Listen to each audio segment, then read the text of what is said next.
Assalamualaikum warahmatullahi wabarakatuh. Perkenalkan, nama saya Farid Bakhtiar Musyafa dari Prodi Perbankan Syariah dengan NIM 934232119. Video ini saya buat untuk memenuhi tugas ujian tengah semester mata kuliah lalu lintas pembayaran dalam negeri dan luar negeri. Video ini akan membahas bagaimana tata cara transaksi menggunakan letter of credit.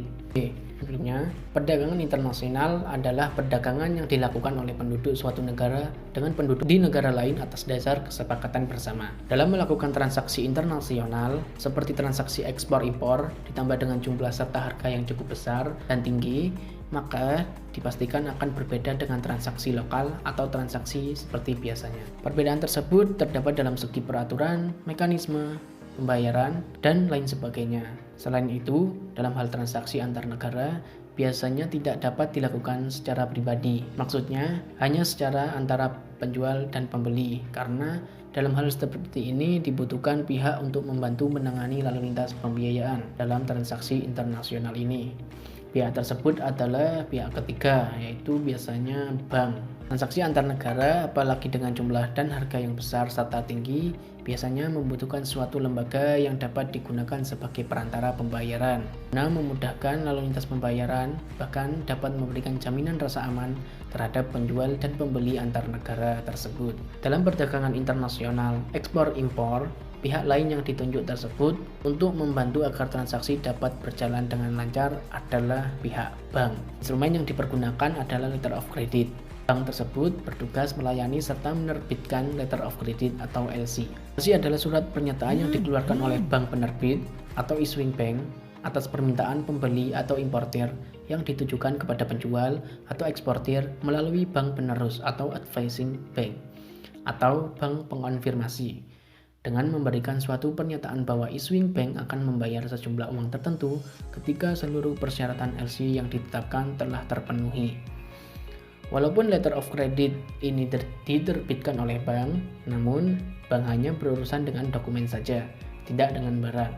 Letter of credit sendiri memiliki beberapa peranan, bukan hanya sebagai instrumen untuk mempermudah pembiayaan perdagangan internasional saja, melainkan masih ada beberapa peran lainnya. Sebagai salah satu instrumen yang dikeluarkan oleh bank atau lembaga keuangan lain untuk calon peminjam dengan jumlah yang disetujui dan periode tertentu atau tidak tertentu yang memungkinkan peminjam untuk dapat menarik wesel atas lembaga tersebut, dan jumlah tersebut akan diakseptasi dengan sendirinya. Pihak-pihak yang terlibat dalam transaksi letter of credit diantaranya adalah aplikan atau pemohon. Di sini adalah pihak yang memohon untuk diterbitkannya LC, yang pada umumnya adalah pembeli atau importir. Selanjutnya adalah issuing bank atau bank penerbit. Itu bank yang menerbitkan LC atas permintaan aplikan. Selanjutnya adalah penerima atau beneficiary. Selanjutnya adalah advising bank, yaitu bank yang ditunjuk oleh issuing bank untuk menerima dan meneruskan penerusan LC kepada beneficiary secara langsung atau melalui bank lain. Selanjutnya adalah nominated bank, adalah bank yang diberi kuasa oleh issuing bank untuk membayar atau menegosier atau mengaksep dan membayar atas dokumen-dokumen sepanjang syarat-syarat kondisi letter of credit. Selanjutnya adalah transferring bank, yaitu bank yang melakukan transfer LC atas permintaan beneficiary kepada beneficiary lainnya. Selanjutnya adalah negotiating bank, adalah bank yang diberi kuasa oleh issuing bank untuk mengambil alih dokumen letter of credit yang diajukan oleh beneficiary sesuai dengan syarat dan kondisi letter of credit. Selanjutnya adalah accepting bank, adalah bank yang diberi kuasa oleh issuing bank untuk melakukan akseptasi wesel dan membayar pada saat jatuh tempo dengan syarat kondisi LC terpenuhi.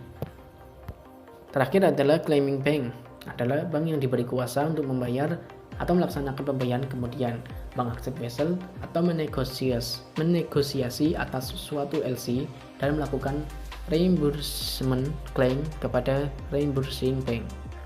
Lantas, bagaimana mekanisme transaksi dalam letter of credit? Yang pertama, ada terjadinya kontrak di mana importir atau pembeli setuju melakukan LC dengan pihak eksportir. Selanjutnya, importir mengajukan letter of credit kepada bank penerbit untuk diproses letter of creditnya. Setelah itu, bank penerbit akan memberikan dokumen LC ke bank penerus untuk melanjutkan LC ke penjual, atau di sini adalah eksportir.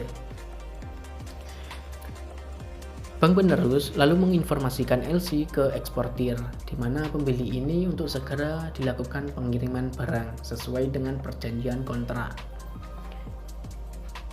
Setelah eksportir mengirim barang dan memberikan dokumen pengiriman kepada advising bank, lalu setelah menerima dari eksportir, advising bank menyerahkan dokumen ke bank penerbit atau issuing bank untuk menerima pengiriman barang dari eksportir. Setelah barang sampai, issuing bank akan meminta pembayaran sesuai dokumen pengiriman barang agar barang dapat diambil pada tempat barang datang. Biasanya barang datang sebagian besar ada di pelabuhan jika pengirimannya lewat jalur laut. Terakhir, importir akan membayar sesuai order yang disepakati bersama eksportir ke issuing bank. Itulah tadi mekanisme dan sedikit penjelasan terkait dengan transaksi internasional dengan letter of credit. Mungkin cukup sekian penjelasan dari saya. Apabila ada kesalahan kata ataupun salah ucap, mohon dimaafkan. Sekian, wallahul muwaffiq ila aqwamit thoriq. Wassalamualaikum warahmatullahi wabarakatuh.